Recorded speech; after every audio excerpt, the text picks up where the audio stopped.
Welcome to the Brigham Young University Family History Library webinar series. My name is Braden Knutson. I'll be your host for this webinar today. We'd like to thank everybody for joining us for another webinar. As we go through some of our announcements, we'd like to invite you to participate in some of the polls that we have down at the bottom of the screen. So we are currently working on our January webinar schedule, so you'll have to keep your eye out for that. We don't have any more webinars scheduled for this month due to the holidays, so I guess you'll just have to enjoy your family for a little while we are working on next month. Which shouldn't be very hard for everybody. That's never an issue. And if you ever have any feedback or if you have any suggestions for future webinar topics, feel free to email us at fhl_webinars@byu.edu. We always are looking for new ideas, and we really love feedback to try to keep these webinars as helpful as possible. And we would love to wish everybody a Merry Christmas as we get close to Christmas here. So today we'll be pleased to hear from Jarom Randall, who will be giving a presentation titled Family History and GIS Part 2. Jarom graduated from BYU with a bachelor's degree in geography with an emphasis in GIS. He got his master's at Texas A&M in geography. Jarom's thesis and emphasis at Texas A&M were on remote sensing. He spent 2 years working as a contractor for the Forest Service, doing training on GIS and remote sensing for foresters across the country.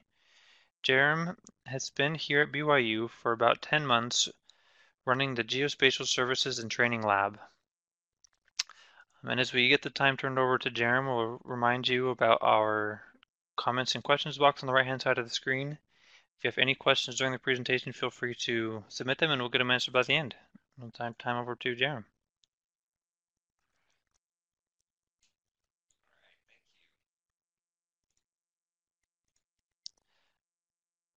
Just push the button in.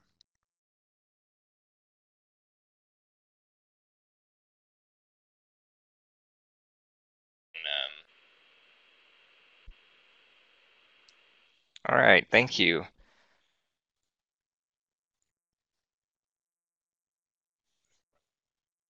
Yes, I did.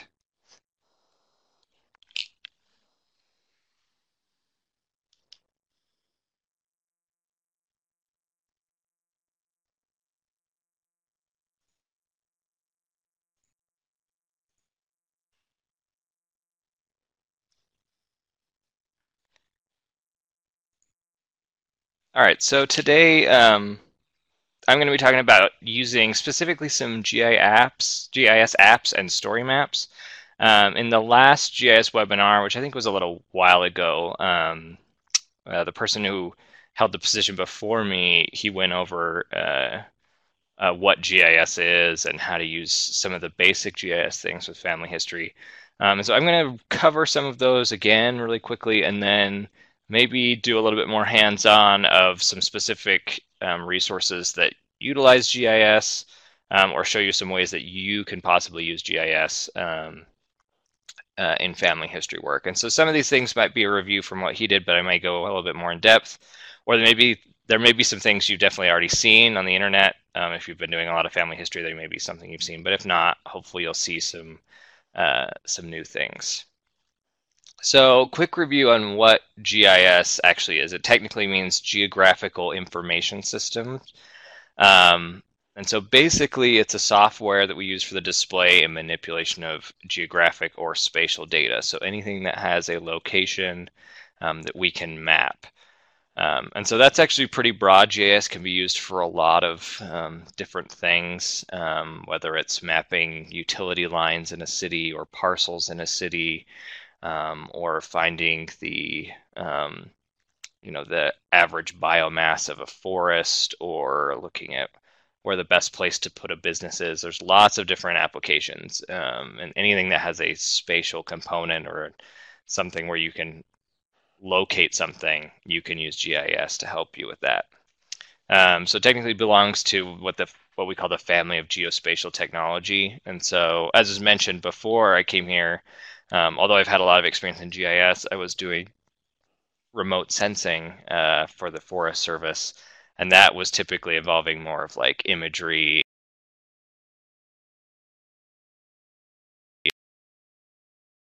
and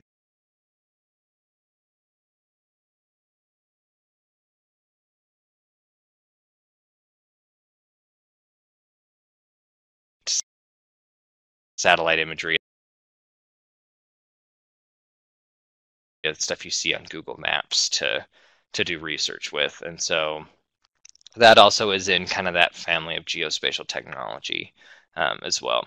With GIS specifically, you can see that the data is layered like a cake. And so that's one of the prime advantages of GIS, is that we're able to take lots of different data and analyze it all together.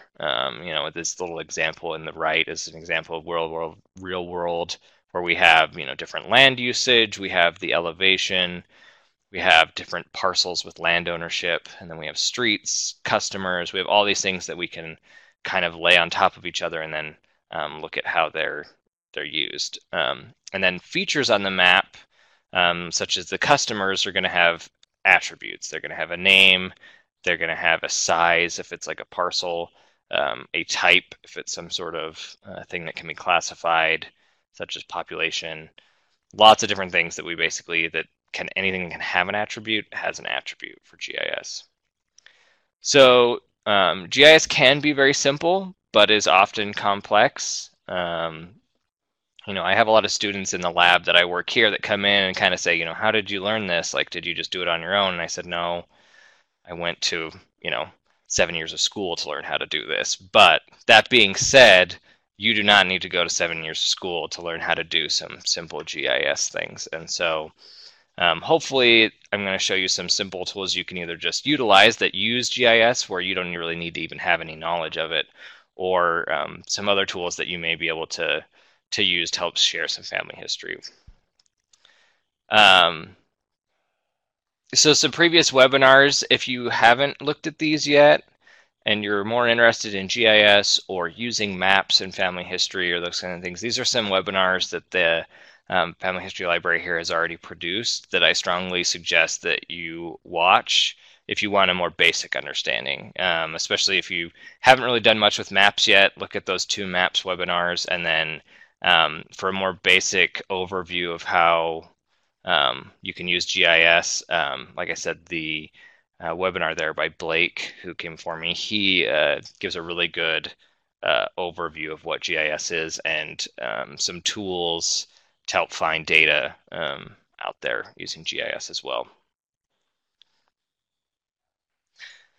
So typical uses of geography and GIS in research and family history research: accessing historical map data. And so that's something that's covered in some of those other webinars. These ones that aren't bolded are things that you can look at in that other GIS webinar.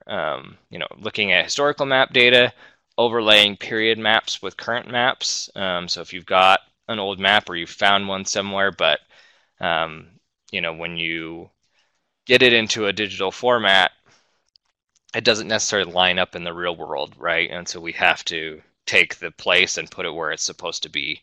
And Blake in the previous webinar talked about how we can do that. And so that's one of the big uses. And then using maps and spatial clues to gain insights. So once we have those maps, we can use them in our family history research to try to find out insights that we maybe didn't have before about where ancestors lived, how that may have affected their lives, etc. Spatially locating our ancestors. So I'm going to show you a few little web apps that kind of, as long as you have some data ready, can help you kind of really map out where your ancestors lived really well. And then sharing information with others. So we're going to cover in depth at the end something called story maps, which is a great opportunity for you to make kind of your own app that lets you share some of your family history with others. So I'm going to go off of the PowerPoint for a lot of the presentation. And so I'm going to show you a few things that people have already done. And so we're going to look at these places, this Mormon Places, Roots Mapper, and then History Pin. And so specifically for Mormon history, this Mormon Places is done by Brandon Plew. And Brandon Plew is kind of the main GIS professor here at BYU. And his main focus in his research is doing Mormon history, and especially looking at GIS and how to map that history through time. Let's see. So I'm going to go, is this showing up, the Mormon Places? Okay. So this is this mormonplaces.byu.edu. This is his main website, and he's got a few things here. It kind of introduces everything. I want to go first to this map viewer, which I think I have. I didn't have it loaded already, but this map viewer basically has any significant Mormon place, whether that's a settlement, a congregation, cemetery, building, event, throughout time. And so you can see over here that you can change, you have this slider bar that lets you kind of change the years. You can also just enter in a year, all the way up until 1930. And so if you zoom around, so I'm going to go back a little bit,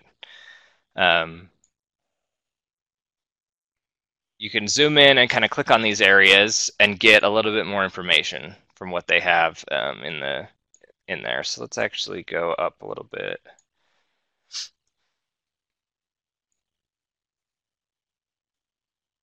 So we're going to zoom in, maybe down here. This is in Sanpete County in Utah, and click on the Spring City ward. So it's going to give us information about this ward when it started, at the time, in that we've set. And so it has this kind of boundary of what that ward was probably like, or what it is now, etc. And it's got all this kind of information. So if you have Mormon ancestors, I know not everyone listening may be tuning in just for that, but this is a great resource that has lots of different different things on it, different information that you might be interested in, looking at if you've had ancestors. And so you could click on some of the links it has, and it's going to give you more information about all of that. So the other one I wanted to show you is this Historic Meeting House Explorer. So this is, like I said, specifically meeting houses, and specifically looking at maybe historic ones. And so the reason I was kind of down in Sanpete County before is my wife and I are actually living in my parents' house, and they live down in Sanpete County right now. And there's a lot of old churches down there. So especially in Fairview, there's a few cool churches.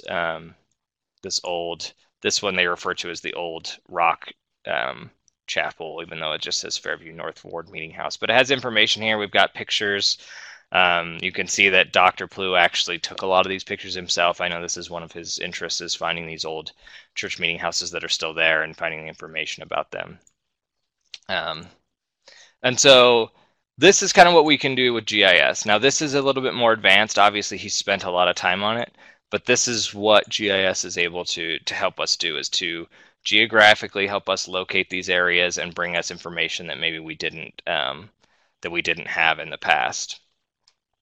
One thing I wanted to show too as well is, if you want more of a physical map of these kinds of things, this Mapping Mormonism is a book that Dr. Plew has put together that has a lot of great information, a lot of great maps about the history of the LDS Church, if that's something that you're interested in. And he, used GIS extensively for all of those. So if you see something you're interested in and are like, hey, I'd like to try to do something like that, and you want to learn, we're happy you can get in contact with us, and we can try to do our best to get you on the right path of learning how to do something like that. So the other one I wanted to show is this Roots Mapper. This one may be familiar for some people. I know it's been used quite a bit, but if you're not familiar with it, it's a great tool. So if you use Family Search and you have a lot of your family history already loaded into Family Search, this is a fantastic tool to really map out your ancestors. And so I'm going to just start from the beginning. You'll click that sign into Family Search. Let's hope I can remember my password here. I have it saved on my computer.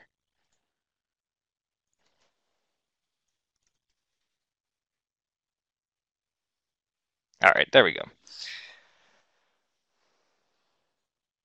And so this is somebody that has coded this by hand in what's called the Google Maps API, where they've used Google Maps to do a lot of their work.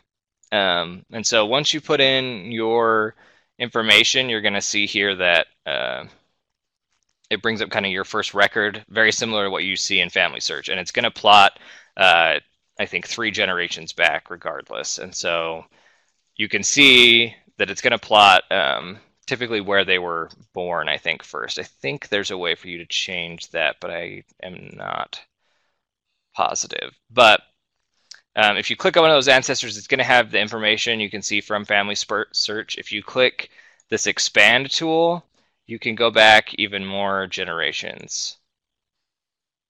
So if I go back all the way 8 generations from my great-grandmother, it's going to take a little bit of time when you plot really far back because it's got to kind of get all that information. But if you have a lot of data and have a lot of your ancestors plotted back really far, this is a great, really fun way to see where they all came from. And so before I knew about this, I actually hadn't done a ton of research into way far back in my family line. And so the first time I kind of played around with this roots mapper a couple of years ago, I was very surprised to see, I knew I had ancestors in Denmark and Scandinavia, but I didn't know I had, ancestors from Hungary, and I definitely didn't know I had some that, lived down here in Jersey or these different Channel Islands here in the English Channel. And so if you have even further back, you actually can still click on, I can click on one of these ancestors and expand them back as far as they'll go as well. In this case, it said, hey, we can't go farther, we can't go back farther than that. But if you have far back, it'll just keep on going.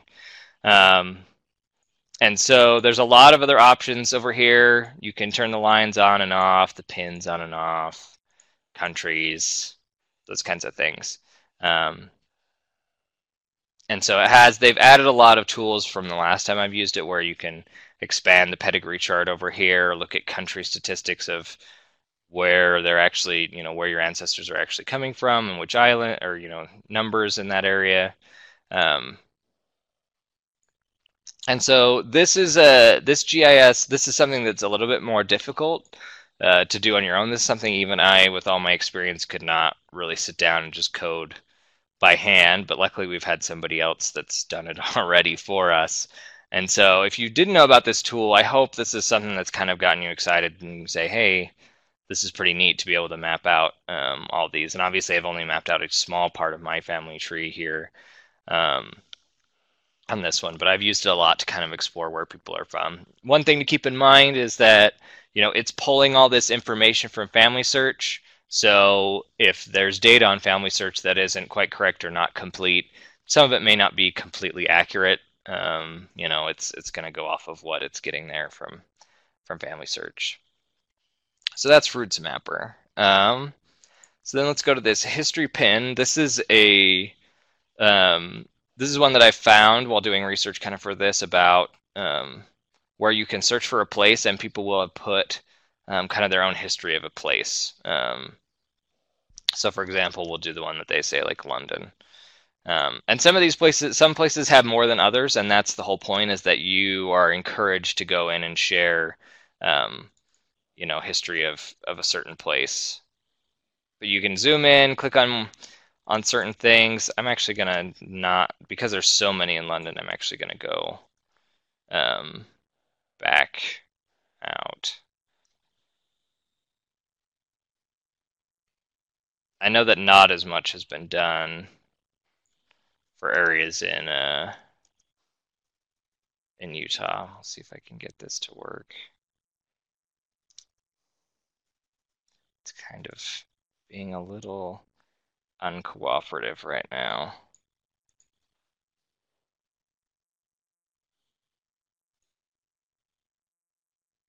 And so I know I grew up in Lehi, Utah, and I know for a fact that there's not very much that has been done here, but we can go up here and look at maybe these in Alpine. And so you can see that people have put in old pictures of homes that are related to their families. similar to what you can do on Family Search, where you can put in kind of stories of your ancestors and everything, but this is meant more to help other people and say, hey, this is what this looked like in the area when my ancestors were living there, etc.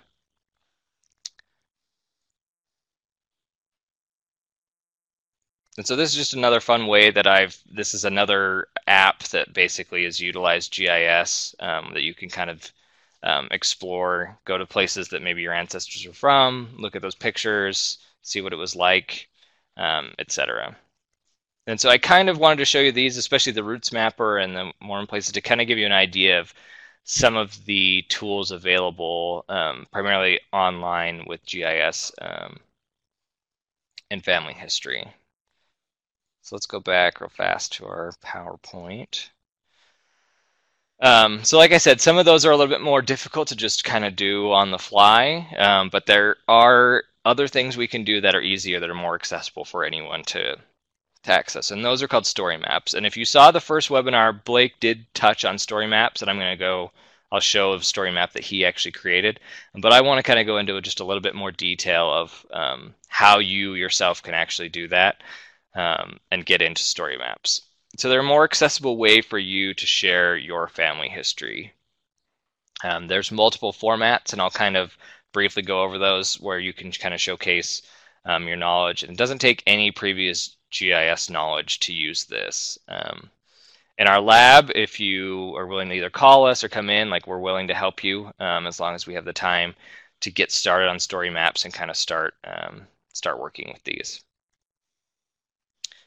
So I put these as examples just for later, but I've got them lined up here. So I'm going to start with this one. So this is the one that Blake actually made about one of his ancestors.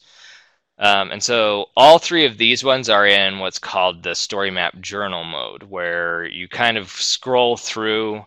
You'll have a map here on the side, and the map you get to customize at the beginning, where you can say, I want to put this here, this here, this here. In the journal mode, you can do a lot more with what's called ArcGIS Online, which I can tell you about later, where you can do a little bit of GIS on your own without the software that most of us use in the industry. There's kind of a light version online that's where Blake made these lines and made these points like beforehand that he used in this map. But you can scroll down, and so as you go through the journal, it's going to zoom in to specific places, talk about where they were born, how they immigrated, kind of show you those areas of where they immigrated from, how they traveled. You compare that with pictures and information as you go down. Let's see, maybe it's stuck. And so his ancestor eventually immigrated to Park City. So I'm not going to go through all this, but this kind of gives you an idea of how we can use a story map. As it's titled a story map, it's meant to kind of take you through this story, but use maps to help share that story. And so this is all something that, if you hadn't had some training from us or took some tutorials online, this is something that anyone can get access to and be able to create these and share these. So I'm going to look at a few others. These are ones I just found online. I'm not sure exactly who did this, but it's people basically doing what you can do, where you're sharing your family history with other people. And they've got very similar setups where they've got pins for where these people were, where they were, where they were married, etc. You can do all this kind of things where you're zooming out. And like I said, they all use this same journal story mode. That's kind of one of the more popular ones for this type of a thing, but I'll show you some other ways that we can kind of represent the data. And so this was made by, I think, the same people, but very similar type story map, talking about where people were born and just going through their family history, their lives, and having this map story. All right. So how do I make a story map? So ArcGIS Online account There's actually a free account you can get, and I'll show you the website here in a second, called a developer account. And the free version gives you some credits that you can use to actually, geocode some addresses, and that means if you have some specific addresses that you want to be able to represent specifically on a map without having to go around and say, I know this is right here, you can have the program online plot them for you automatically, just based as long as the address is in a specific format. But usually they ask you to pay with credits, but if you use this developer's account, you get 50 free credits a month. It gives you some opportunities to use those. But regardless, if you have one of these ArcGIS Online accounts, you're able to make story maps for free.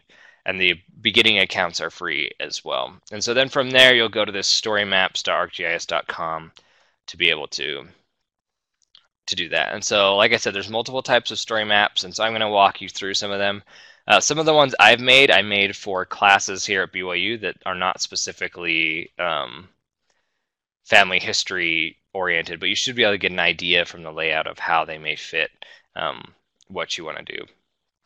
And then we actually have just finished making some tutorials for these different story maps that we've got to kind of fine tune, but we're very close to having them done. Whereas if you want to be able to go through and kind of learn these on your own, feel free to email me. I'll provide my email at the end, and you can get those tutorial from us that kind of walks you through how to do everything in the story maps.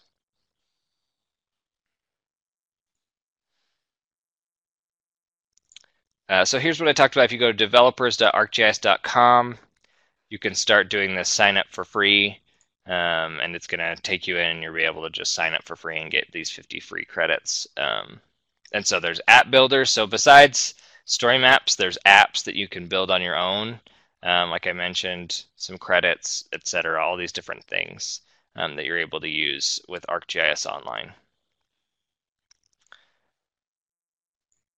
And so then once you have an account, you can go to this storymaps.arcgis.com. And this is where we can make our story maps. So if you come here, one thing if you want to do for fun is you can go, they have a gallery of lots of different story maps that they have made. Now, most of these are not necessarily family history related, but it still may give you an idea of how you want to look at different things. And so you can kind of play through these. You can see here on this left, this basic Cascade, Crowdsourced, Map Journal, Map Series. These are all the different kinds. And so if you find, the journal, the ones I was showing you, the examples, those are from this Map Journal. So for example, we can click on this Annual Forestry report. This one's made by the Forest Service. And this is a story map they've made. Now I know for a fact that they've done a little extra coding on the side to make this look a little different than it actually, the basic story map is, but it's a similar kind of thing. And so you can come here and kind of explore through these and look at just some ideas in the gallery. So then I'm going to go back, I'm going to go to My Stories. And so these few ones that I've made are very, very rudimentary. I've only added a few things to them. But basically, there was a class here at BYU that wanted to look at mapping certain festivals in Portugal. And so I did some dummy story maps about film festivals and these different formats of how you can do them. And so you've seen the map journal, so I'm not going to necessarily show you that one because you've really seen that one in detail. And so another very popular one is this tour mode. And so this is what it's going to look like when you're editing a story map. So when you create one, you're going to come in here and you're able to basically pick a point. You can click this add and you're able to put like a picture. So in this case, you could put like a picture of the town that your ancestors in, or even a picture of the ancestor themselves. You're able to put in information here, and then you're able to select like a location. You're able to use kind of one of these pins and select here. You could zoom into somewhere. So I wanted to do something about my family, I can put just Lehi, Utah. I think it'll take, you can always zoom in and move it around specifically to where you want to when you have. So it's not going to let me unless I add a picture, add a new one. But you can see this is one I've already done. And so I was doing them for film festivals throughout the country. So in this case, you could do it specifically for specific ancestors, etc., where you're able to put in a picture, put in some details. Very, very simple. This is not something that you need to do anything on the back end. All you have got to do is kind of just know where your picture is um, on your computer to be able to upload it. And then from here, you can type in whatever you want, the information. So I'm going to go back and then I'm going to view this one just so you can see that was what the editing pane looks like, and this is what it looks like in real life, when somebody's going to actually see it. It won't have this switch to builder mode thing, and I would normally customize the header a little bit to look a little bit nicer, but these were kind of just very simple examples that I was going through here. So the other one I want to maybe show you is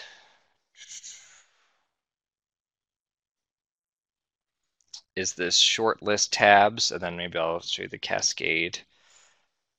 So this one we can set up. It's very similar to the last one, only instead of kind of just having these pictures, we can set up these different tabs where we can have lots of information. So this one would probably be better than the last one in terms of using it to showcase your family history. Whether you put, you could add a new tab that had a specific, that was a specific family, and so you could add a picture of that family and then set their location, and then you could add another picture. So you can see here that you have multiple things in each tab, and so you can go through those tabs and basically have lots of different information. This one, you can, when you enter in a description, you can have a lot more text than you could on the last format that we showed. But this is another option for you to kind of showcase your family history. Well, let me show you what that looks like in not in the editor mode.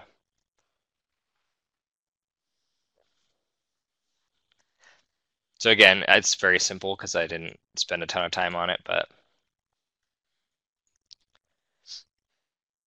that's what it will look like. And then finally, let me show you the cascade mode. We'll see. I haven't looked at this one for a while. This one is the most complex of them. To be able to use the cascade in the journal, it typically wants you to have like a map set up ahead of time. And that's something that I won't go into detail here, but we can help you with if you'd like to on arcgis.com of making your own map with your own data. And so this one is one where it's similar to the journal where you're going to click through things, and as it goes, as you go down this cascade, it's going to bring up different information, different maps, etc.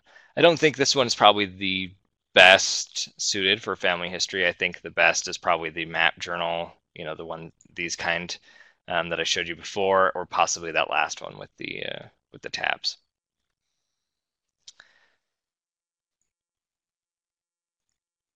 All right.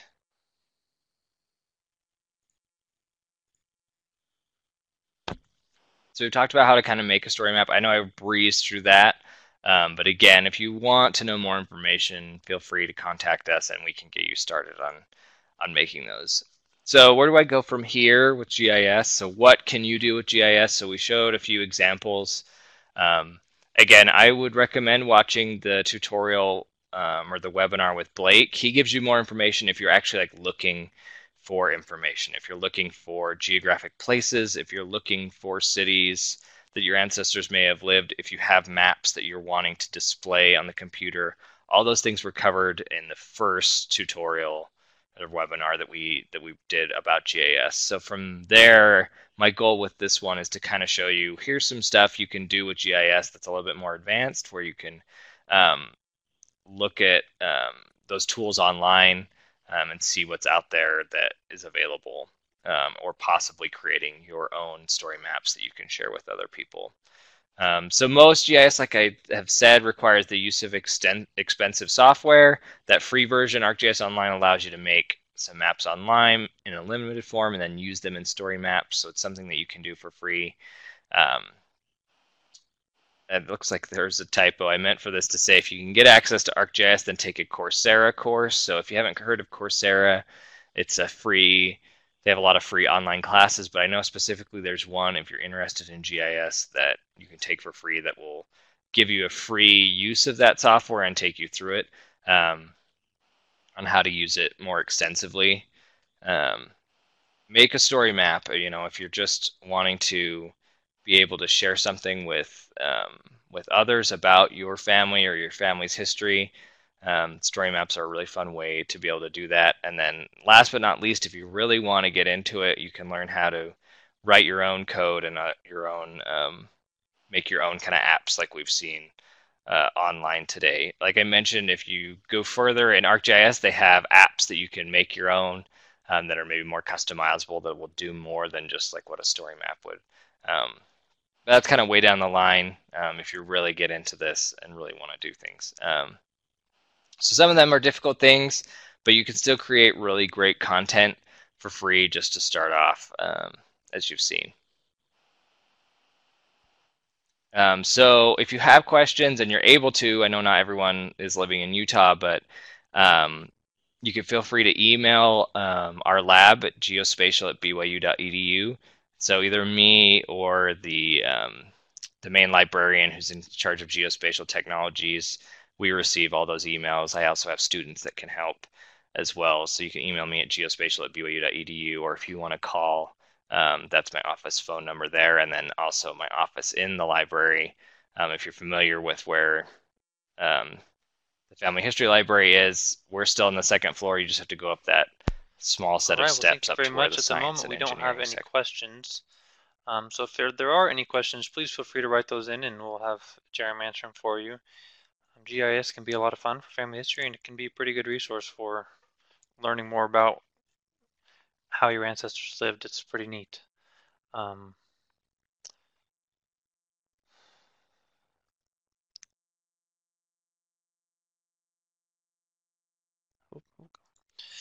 So this webinar has been recorded, so we will post it onto our YouTube channel so you can come back and watch again and get all of the specific websites down so you can go check out all of these fun new features.